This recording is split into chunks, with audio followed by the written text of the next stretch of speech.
thank you very much to everybody who has joined us on this webinar. My name is Susan Rosney and I'm a Public Policy Officer with Chartered Accountants Ireland.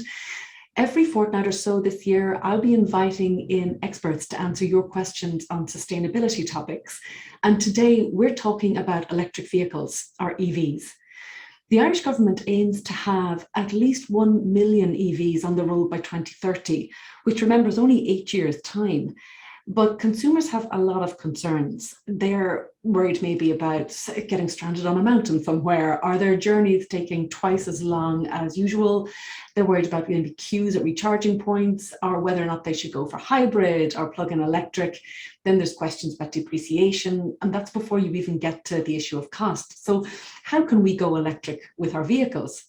To answer this and other questions, I'm delighted to be joined by two EV experts today.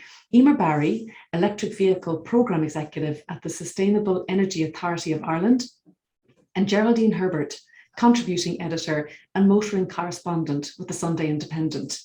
Emer and Geraldine, thank you so much for joining me today. It's really great to have you and to have your expertise in this session. Geraldine, I might start a question with you, if I may.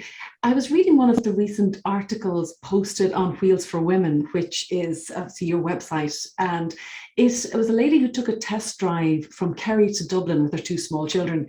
She pointed to one of the main reasons people hesitate to buy EVs, and it was what we were talking about just before everyone joined, which is the availability of charging points. Is this something that you're hearing a lot? Yeah, I think there's no doubt about it. It is a concern, particularly for would-be buyers. Now, I think, though, people have to be realistic about how much they drive, because the chances are most people don't regularly go from Kerry to Dublin. So Kerry to Dublin might require careful planning, but it could be a journey you only do once in a blue moon. Your day-to-day driving, the chances are most people, according to the latest, I think the last CSO survey in 2019, I think the maximum people do, or the average people do, is about 318 kilometres a week. That's 7 days a week. Now, most of the new, if not all of the new EVs will do that on a single charge. So I think you need to be realistic. If you exceed that sort of mileage every week, maybe you need to consider something else. But certainly if you're within the, the average distance, I wouldn't be too concerned at all. As I said, one charge a week would do it.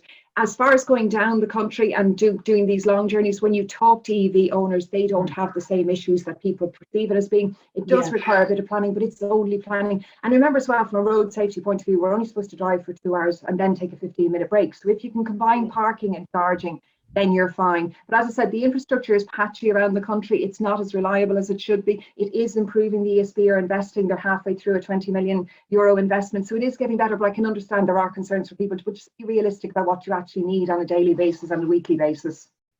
Actually, the charging infrastructure was raised by a report that was published this week by the Society of the Irish Motor Industry. And Emer, I wanted to ask you what your opinion on this. They are anticipating an enormous amount of charging points being required. And I was stunned by a couple of numbers. One was that we've, say, 47,000 EVs on the roads in Ireland at the moment, according to this report. And as I mentioned, the Irish government want to move to a point where they have nearly 1 million vehicles on the road. So the SEAI report was suggesting that there should be 100,000 chargers on the road available in order for this to work, which for me seems to be an absolutely enormous figure. Yeah, it is quite a large figure. I suppose they're looking at the European target and comparing that to, and kind of working that into Ireland, whereas mainland Europe has a very different landscape and living abilities, and people live in apartments a lot more, so there is more on-street parking and fast charging hubs needed. As Geraldine said, we do need to upgrade and increase the charging infrastructure we have here and have a good geographical spread. So I think there's definitely a need for more charges. I'm not quite sure we need the 100,000. And 80% of charging is done at home overnight. So as Geraldine said, if you're going to be doing, a certain range every day or every week, you can charge at home. So your actual need and dependency on the fast chargers is limited. And again, if you're going to do that travel, once a year from Dublin to Kerry or Dublin to Donegal, that there is those fast chargers on spots to stop. And yeah, we do need to stop and take a break when we're driving. So I think there's a balance to be struck as to what we need. And you mentioned apartments there, and one of the questions that we've just had in is how how do apartment dwellers charge the cars? And is there a plan to roll out this for apartments? And I'm thinking not just traditional apartment blocks, but maybe if you're living in an estate where you don't have off-street parking, if it's a duplex apartment, a complex, whatever it might be. Yeah, we will have an apartment charging scheme launching very shortly. So we will be supporting people that live in apartments to be able to put in charge points. It's not the most straightforward process and how it can be done, but we did a consultation last year on it. And we will be having a grant available shortly. So there will be details on the SEAI website about that. To help support homeowners or rentees in apartments to be able to make that change to EVs. And actually, you mentioned there grants, which I know is something that comes up every time you're going to be talking or asked to talk about anything. It's something that I'm interested in from the perspective of two things. One is businesses, and can businesses avail of a grant to invest in an EV? And the other I'll come back to because it's about second-hand vehicles. So for businesses, there is a grant available for an N1 or light commercial vehicle. So the vans, there is a grant available to companies to buy vans, which is 3,800 per vehicle. For a company car, we don't have a grant for that if someone wants to have a car as a company car, but there are other incentives for that. So one is the accelerated capital allowance. If you're going to buy charging equipment or a car as a company, you can claim back your tax sooner. There's also relief on VRT. There's also BIK, 0% BIK up to €50,000 for the cost of the vehicle. Now that will be on a sliding scale. So there are a number of incentives out there, including the toll incentive. So you'll pay reduced tolls up to €1,000 in a year. So you'll have lower maintenance costs and obviously lower fuel costs. So while there's no specific grant for a car that's being used as a company car, there is a huge number of incentives there that will make it worth the company's while of saving money, and also give them a better brand awareness that they're taking action and looking after the environment by having an electric vehicle. And do you both feel that it's worthwhile now for a business to say change, to make the change? Because I know when Leo Varadkar was speaking about this at the launch of the Climate Action Plan, and this came up about this number of the amount of EVs that were going to be on the roads, I think it was certainly, he was making the point that it's a decision that people will take when they're changing. When they're changing, they want to move people towards EVs. But is it worthwhile for small businesses now, perhaps, to change their fleet at this point, say, before the BIK relief runs out in 2025? I know it's been extended at the last budget, but Geraldine, would you think that there's more incentives now that companies should maybe avail of an early mover advantage, or should they still wait? I think it's similar with individuals as well. I get this question all the time, should I buy now, or are they likely to become cheaper in the future? The chances are EVs are going to become cheaper in the future, but the grants will be gone. So you have to decide now. Now you have the grant, there's grants for home chargers. And as Emer said, there's all sorts of other incentives in terms of reduced tolls. So they're all there at the moment to encourage people to make that move. When a considerable number start to make that move, they're going to start to run out. So it really is a case of what suits you now. But I would say, the grants are not going to be there forever. There's a lot of them in place at the moment. It's a good time from that point of view. So if you're changing now is the time to go electric. But as you say, if you're not changing now, maybe wait another year or two. But remember, as I said, those grants are going to run out. And then there's also a home charger grant. So if you've got a company car, you can get a home charger grant as well. So, there's that availability as well. So you can still charge at home. And as Geraldine said, like, the grants are there now and we continue to have them, but it's time to move. And it's really, if you are thinking of changing your fleet, test drive a car. That's the best thing you can do, is get behind the wheel of one and try it out and examine your what you drive. And we have a really handy cost comparison tool on the SEAI website. So you can look at the cost of driving a petrol or diesel car versus an electric car or a plug-in hybrid and see where you can save money. And it will also give you the total cost of that car over a 10-year period. So it's worth looking at. On that subject, actually, of the grant, you mentioned you can get the home charger grant as well as the relief on the business car. One of the questions I had is, how long is the processing time? And is the SEAI grant for EVs for an individual available after the car is purchased? Are you talking about the home charger now or the car? No, this is just any of the grants available. So we always require that you have the grant approval in place before you spend the money or buy the car or get the home charger. That's kind of all our grants have always been like that. So with the car grant for private purchase and for N1 vans, the dealer would apply to SEAI for the grant. So we deal with, we give the contribution to the dealer, and they remove that cost. They reduce the cost to the customer by that amount. So it's the dealer who gets the money. So they would apply on behalf of the customer. Once they get approval, they go ahead and get the vehicle for the customer.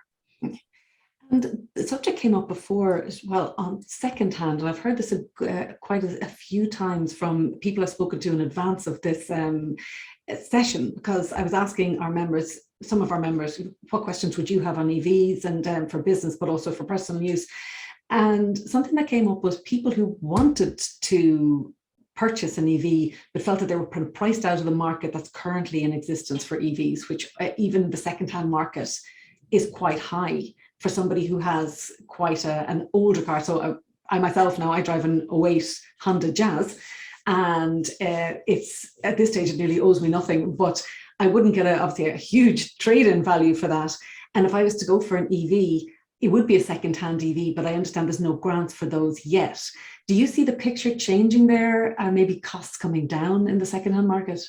Well, I suppose that most EVs in this country now will have received a grant when they were purchased new, so we wouldn't grant aid that same vehicle again.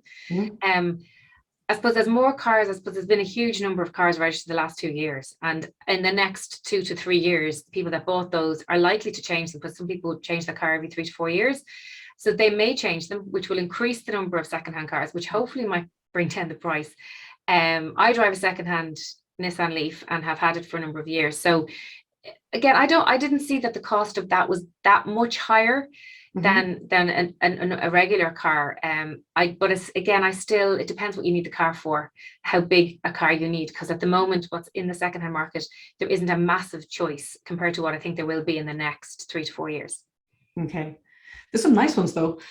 I'm looking around, I've seen some nice ones, but I just, my own price bracket, I was looking at ones that were 12 years old and thinking that's not going to work. Just from the point of view of depreciation. Geraldine, do you hear that a lot as well, about people who are looking to buy EVs, but they're experiencing problems at the moment, maybe with supply chain issues as well? Yeah, there's a big problem at the moment, both with new cars and second-hand cars at the moment. The global chip shortage, which we're all probably sick to the teeth of listening to, is affecting new cars coming in. So there's a very long delay at the moment if you're in a position to buy a new electric car. But that delay with all cars is causing second-hand prices to increase as well. So second-hand EVs are not only in short supply, but they've probably gone quite expensive in the last while. So that is excluding an awful lot of people. But I do think we have to remember that the cost of batteries and everything else is going to come down in the next few years. That's actually going to reduce the cost of electric cars, and just economies of scale. As more car manufacturers make more and more models, we're going to see the price come down. That's no consolation for somebody at the moment who might be in the market. But I think the other thing to consider is the average price, I think according to Cartel today, of a new car bought in Ireland is about 33,000.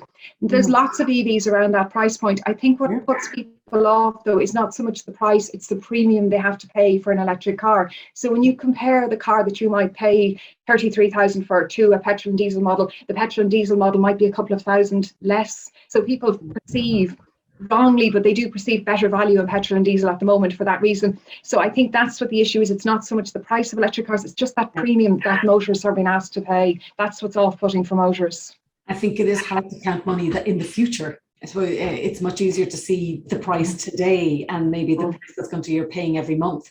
But maybe people should factor in how little they'll have to pay on maintenance and on fueling. Electric fuel is going to be a huge difference there. So if you take that out and take the VAT and roll it all into that price, then it's going to be significantly more competitive to buy an EV.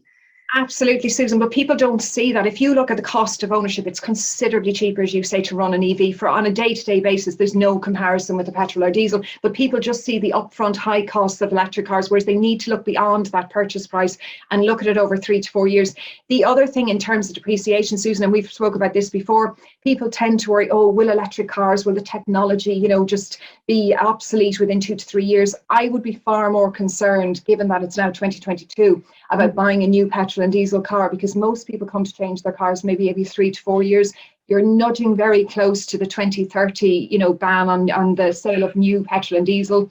So petrol and diesel are much more likely to depreciate, quite considerably in the next few years. The other thing as well is we see with every budget, the polluter pays policy has been implemented by the government. So it's going to become more expensive not only to buy a petrol and diesel car, but to run them. So I think people need to keep that in mind when they're also working out the cost of ownership. There's a lot more to it than just that purchase price. Yeah, it seems to be much more, not to say it's much more complicated, but there's more to it, as you say, than people automatically see, than I certainly was seeing when I was looking at the car prices. I'm just getting another question in on the subject of depreciation. For EVs, what is the general percentage decline in the range as the car gets older?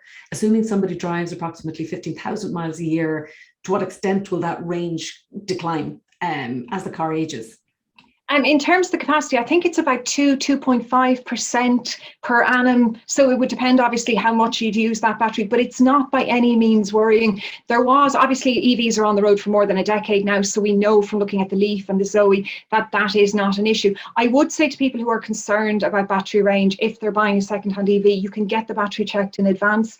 Also, most batteries are under a separate warranty, which should be quite reassuring for consumers. But take it to a garage that services an EV. They can check the life of the battery just to reassure yourself that it's not like a smartphone. Yes, all rechargeable batteries at some stage lose capacity, but it's not to a worrying extent. It certainly shouldn't be. And I remember myself, I had terrible trouble with the battery in a previous car. I think that was the reason why I had to get rid of it in the end, or certainly had to change the battery and then the whole car. There's loads of issues, but certainly it isn't an issue that's solely for EVs, but it's certainly from a big part of the conversation. Actually, this brings me on to a question that I had.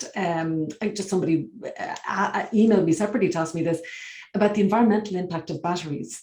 And it's something that I hear a lot when I'm talking about wanting to change my car, and people are saying, no, the best car you have is the one you have now, and there's no point changing because of the pollution to do with the batteries. And I'm always really confused about that. But Emer, have you heard that as well, that people are concerned about the environmental impact of the batteries? Yeah, but I suppose there's an environmental impact no matter what you build. And, when the car is built, you're not going to have any emissions coming out of the tailpipe. So that's kind of what you have to look at as well. There is the thing about what goes into the battery and how it's mined, and there's all those questions, but again, all cars require to be manufactured. All manufacturing will have some kind of environmental impact. So I think it's looking at the overall environmental impact of the vehicle in its total, including its running. So there's there's nothing coming out of your tailpipe on a battery electric vehicle. And as we decarbonize the electricity grid, you're going to be, you're not going to be using fossil fuels to power your car. Yeah, I think that's definitely the best answer. And I'm sorry, Susan, if I could just come in on that point as well, where there's also huge strides being made by car manufacturers to recycle electric batteries at the moment and to reuse components of them and second life for batteries that are no longer of use in cars. So the more use we can get out of the batteries, the more that reduces the carbon footprint over time. So I think that's important to consider as well. So it's in its infancy at the moment, but it is something that's going to be huge over the next 2 years.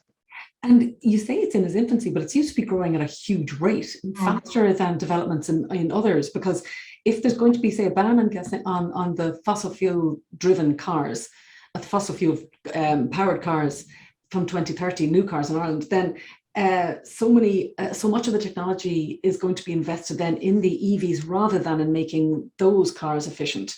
So it does make sense that the batteries are going to be improved. You'd like to think that they're going to be improved over time, but quickly compared to what will happen with the market.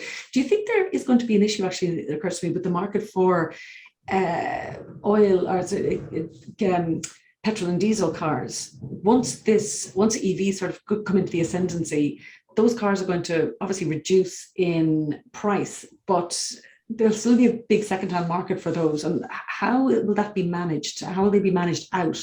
Are there any plans that you know of?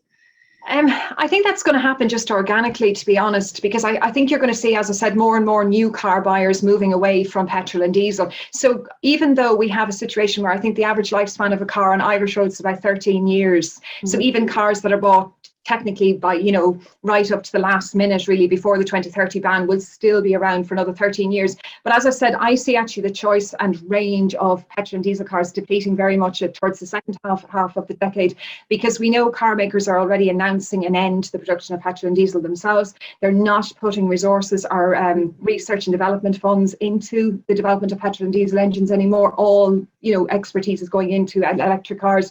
So I just see the numbers reducing more organically than anything else. And, we still can allow for that 13 years for those to run out, because we probably are looking at from 2025, the beginning of that. And I think the idea is that they'll be NCT'd up to 2040. So I don't see a big issue about, what we're going to do with them or how we're going to manage it, or will there be loads of cars scrapped. I think it's literally going to happen organically. And actually, it's an interesting point. And when you just mentioned the year 2030, the question I've just received now is, in your opinion, is the government target of 1 million EVs by 2030 realistic? I think it wasn't the best idea to decide to measure success by volume. I think it was foolish to put an actual number on it. I think we would have been far better off to look at maybe achieving 70% of new car sales by 2030 to be electric. I think that would have been a far more realistic. The problem with the 2030 target is it was set pre-Brexit and pre-COVID. Now, both have had quite an impact on the number of cars on our roads at the moment, and they will continue to do so. So I think the best way I think it's going to be a challenge to meet that target, to be honest, but for all sorts of reasons, not necessarily that we're not going to go EV, but as I said, I'm not sure it was a great measure of success, an actual number. And Emer, do you feel the same? It's a very ambitious target, and I suppose we are working towards it.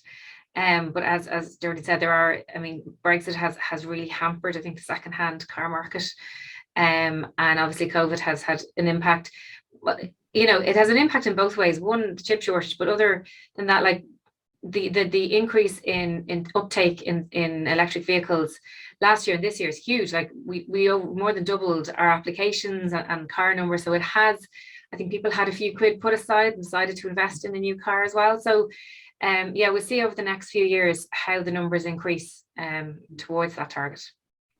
That's great. Well, I hope I'll be one of them, driving an electric car. Yeah, I'll have to say goodbye to my Honda. Oh, actually, no, I will not, because Geraldine, there was something I really wanted to ask you about that we had maybe mentioned before.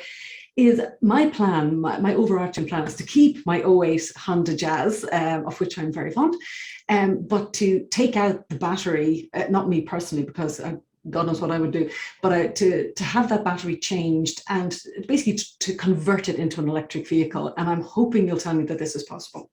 Yeah, it actually is possible. Now, it's a very niche thing at the moment, but there is a company in Wicklow, New Electric Ireland, who are doing it, and they actually run courses. Now, they had suspended all of these courses during COVID, but as far as I know, they're going to be back up and running very soon. So if you are interested in that thing, maybe you're not interested in doing it yourself, but there are a band of very dedicated people at the moment who are doing it. But New Electric Ireland, what they envisage in the future is actually that there will be conversion kits for every make and model. That now, this is a few years down the road, but that you'll be able to go in, buy something, just for your Honda, bring it to a garage, and they'll be able to fit it in an afternoon. So that's the kind of thing we're looking at. So that would be a total game changer, because it would open up electric driving to a whole host of people who are precluded at the moment. That would be absolutely fantastic. And that for me is a wonderful note to end it on, because it means that I'll be able to enter the electric vehicle market, but still with this car that I seem to have almost become obsessed with.